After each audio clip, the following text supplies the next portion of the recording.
Over the last few lessons, we've looked at proportional and non-proportional relationships by looking at tables of data and by looking at graphs.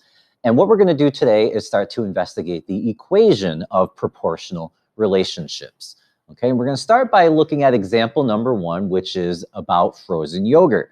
All right, pay by the ounce for frozen yogurt. A new self-serve frozen yogurt store opened this summer that sells its yogurt at a price based upon the total weight of the yogurt and its toppings in a dish. Each member of Isabel's family weighed their dish, and this is what they found. Determine if the cost is proportional to the weight. So in the top row of our table, we can see the weight in ounces of the frozen yogurt and toppings. And in the bottom row, we can see how much that cost in dollars. And so we want to figure out if the cost is proportional to the weight. And so that's what we're going to do when we set this up. We're going to put the cost, which was in dollars, over the weight, which in this case is in ounces. And taking a look at the first set of data from the table, we can see that it costs $5 for 12.5 ounces. Okay, we want to know what the unit rate is, in this case, the price for 1 ounce. Okay, so I'm going to have to divide both my numerator and my denominator by 12.5. 12.5 divided by 12.5 is 1. 5 divided by 12.5, if you punch that into your calculator, you get a decimal of 4/10. So we get 4/10 over 1. In the next example from the table, we see it costs $4 for 10 ounces of yogurt.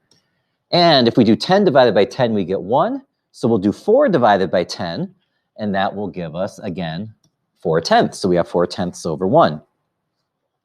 Next, all right, we see that it costs $2 for 5 ounces of yogurt. For 1 ounce, we'd have to do 5 divided by 5 to get to 1. 2 divided by 5, punch that in, and you get 4/10. 4/10 over 1. And finally, in the last set, it costs $3.20 for 8 ounces of yogurt. We're going to do 8 divided by 8 to get 1. So $3.20 divided by 8, that's going to give us, once again, the decimal of 4/10. So looking at the 4 unit rates, we get 4/10 over 1, 4/10 over 1, 4/10 over 1, 4/10 over 1.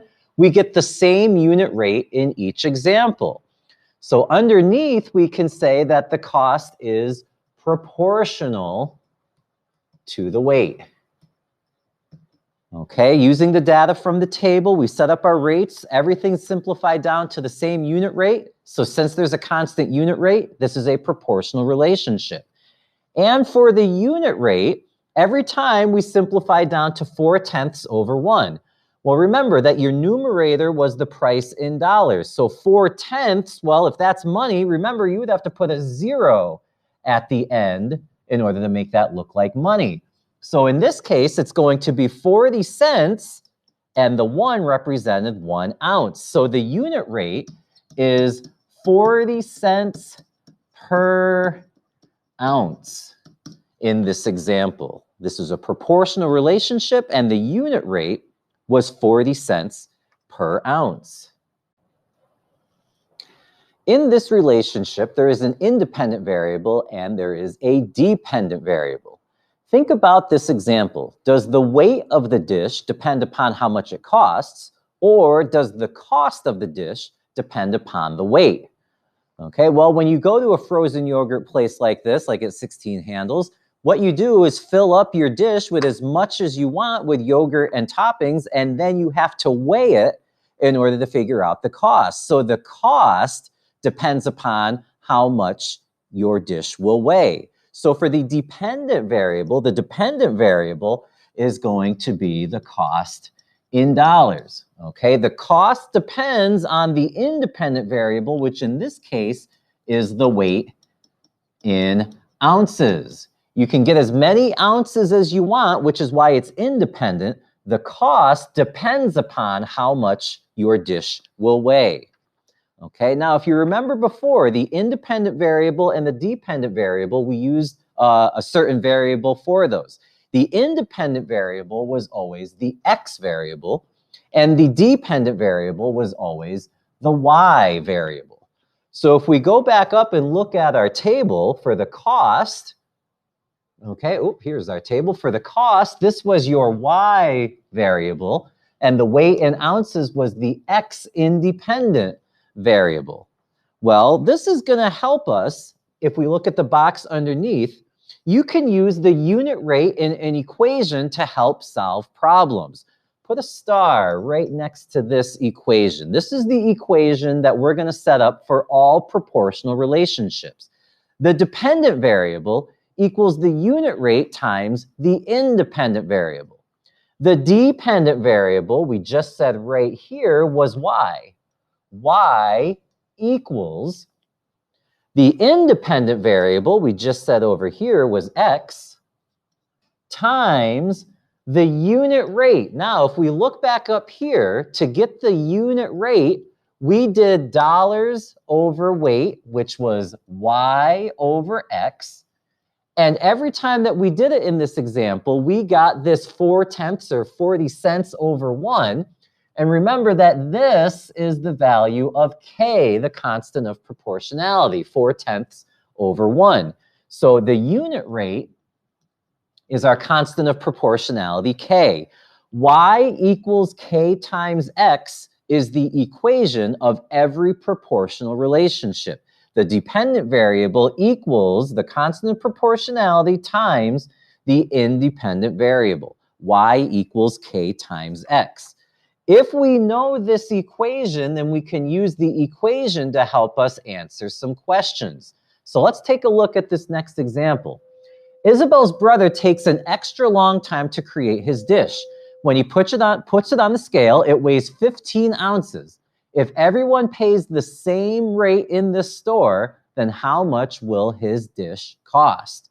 So what we're going to do is use this equation here. Y equals k times x. And if we remember, y was the cost equals our constant of proportionality k times the weight in ounces. We want to know how much will his dish cost. So we're looking to figure out the value of y. K, the unit rate, is the same unit rate back up here where we said it was 40 cents over 1.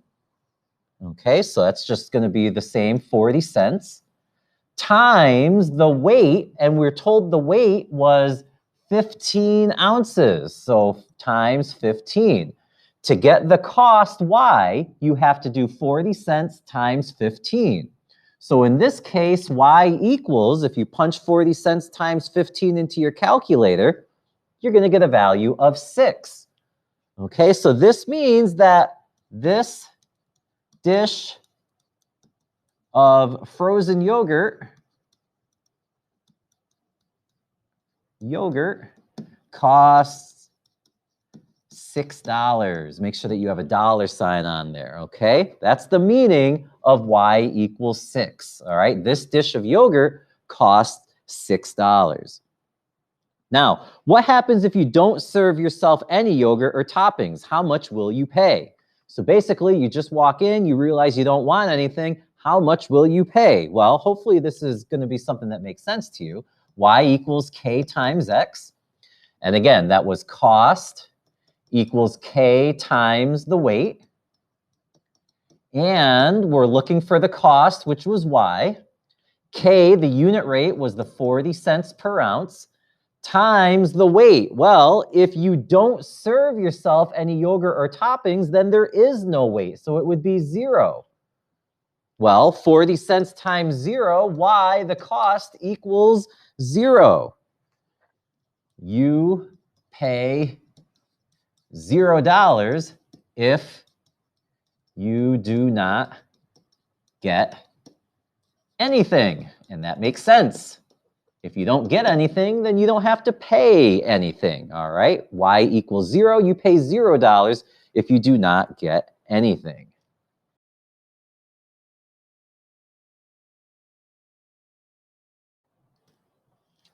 So our last bullet point going along with this question, you always multiply the number of ounces, which was x, by the constant that represents the cost per ounce, which was k, and that gives you the total cost, which was y. This says to write an equation to represent the cost of an unknown number of ounces of frozen yogurt. Okay, so again, it was y equals k times x. Y was the cost equals k times the weight in ounces. And if we're looking for the cost, it was 40 cents times the weight, but if it was an unknown number of ounces, we're just going to keep x. So this is the equation for our frozen yogurt example, y equals 40 cents times x. That would be the equation that we could use to figure out an unknown number of ounces of frozen yogurt.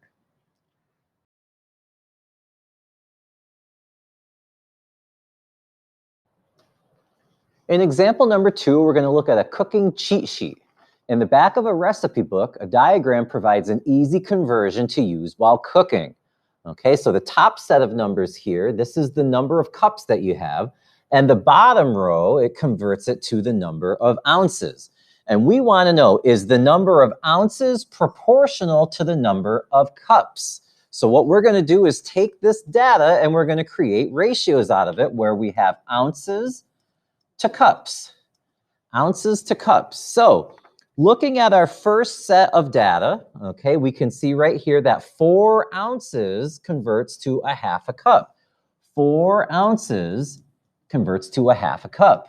We want to know how many ounces for 1 cup. So 1/2 divided by 1/2 equals 1. So if we do 4 divided by a half, punch that into your calculator, you will get a value of 8. 8 over 1 is the unit rate. Next set of data, we can see here that it was 8 ounces for 1 cup, 8 ounces for 1 cup. And this is already a unit rate because the denominator is a 1. So we can move on to the next one. It was 12 ounces for 1.5 cups, 12 ounces for 1.5 cups. Convert this to a unit rate, divide both of these numbers by 1.5.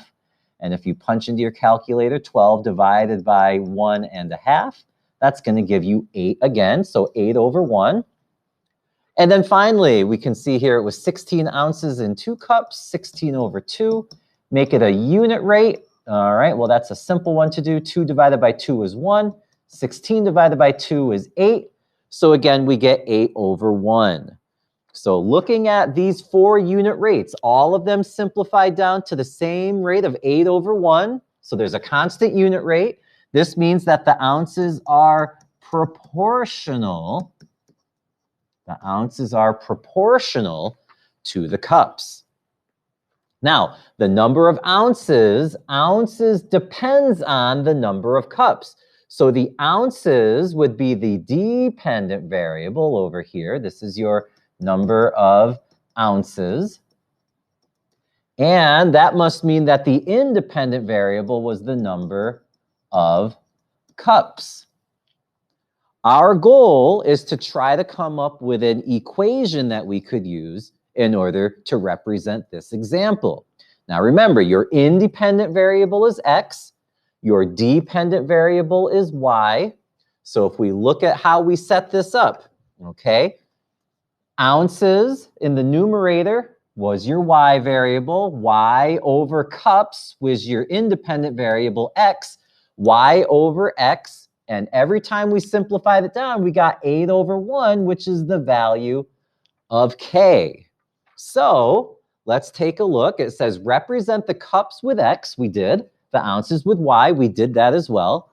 For any number of cups x, how do we figure out the number of ounces y? Write an equation to represent the number of ounces in an unknown number of cups. Well, remember, we always set up the equations as y equals k times x. Y was the number of ounces equals k times the number of cups. Well, the only thing that we know in this example is the value of k. K, when we did all of the rates up above, k had a value of 8 over 1, or 8. So in my equation, I'm going to replace k with 8. Ounces, my y value, equals 8 times cups, which was my x value. This is the equation that we will use for this example. Y equals 8 times x. So The next question says, how many ounces are there in 4 cups, 5 cups, and 8 cups? Use your equation. So y equals k times x. K had a value of 8. Cups was your x value right here. So let's start with 4 cups. We're going to do 8 times 4 to get y, the number of ounces. Y equals 32 when you do 8 times 4. So 4 cups equals 32 ounces. Let's do the same thing now for 5 cups. Y equals k times x. We're looking for y. K was equal to 8 times the number of cups. In this case was 5. 8 times 5 is 40. So y equals 40, which means that 5 cups equals 40 ounces. And then with our last example, once again, y equals k times x. Y, the number of ounces, is what we're looking for. K was equal to 8 times the number of cups. This time is 8.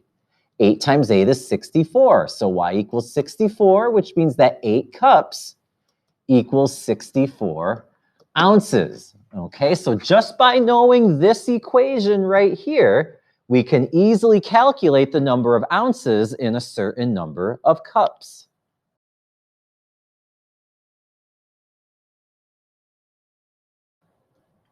In example number 3, we're going to look at a jumping rope example. All right, during Jose's physical education class today, students visited activity stations.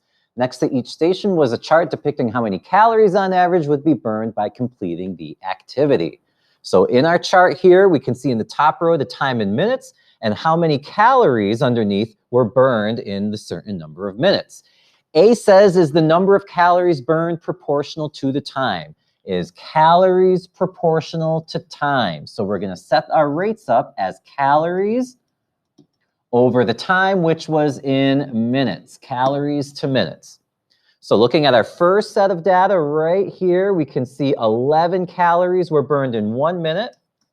That's already a unit rate. The denominator is 1, so we'll move on to the next set of data. Right here, we can see that 22 calories were burned in 2 minutes.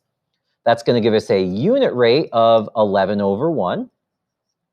Next says 33 calories in 3 minutes. Simplified down to a unit rate, that again is going to be 11 over 1. And then finally, we can see that it was 44 calories burned in 4 minutes. So 44 over 4 simplifies down to a unit rate of 11 over 1. So remember, in this example, we can tell that it is a proportional relationship because we have the same unit rate. Everything's simplified down to 11 over 1. So K equals 11 over 1 in this example, which is the same as 11. And remember that K is always found by doing Y over X. So your numerator is Y, which is the dependent variable. The dependent variable y is the numerator, which we remind ourselves over here is the number of calories. So the number of calories is dependent upon x, the denominator, which was the number of minutes.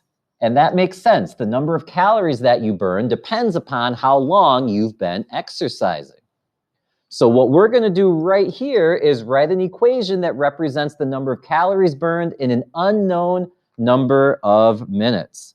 So our equation, again, is always set up y equals k times x. In this example, the only value that we know is this one right here for k, which we said k equals 11 or 11 over 1. So for this example, our equation is going to say y equals 11 times x. So we're going to use this equation in part C, and it says if Jose jumped rope for 6.5 minutes, how many calories would he expect to burn? We're going to use this equation right here, y equals 11 times x. Jose jumped rope for 6.5 minutes. Minutes right here is your x variable. So for x, you're going to replace that with 6.5. 11 times 6.5 is going to equal the value of y, which again is your number of calories.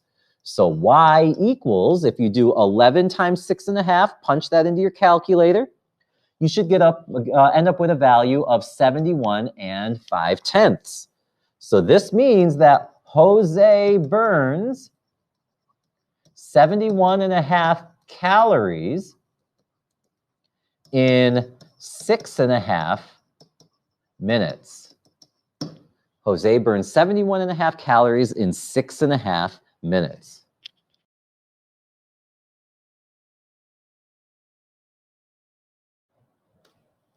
So let's go ahead and summarize. We have used tables and graphs to represent proportional relationships. Remember that a table shows a proportional relationship if there is a constant unit rate.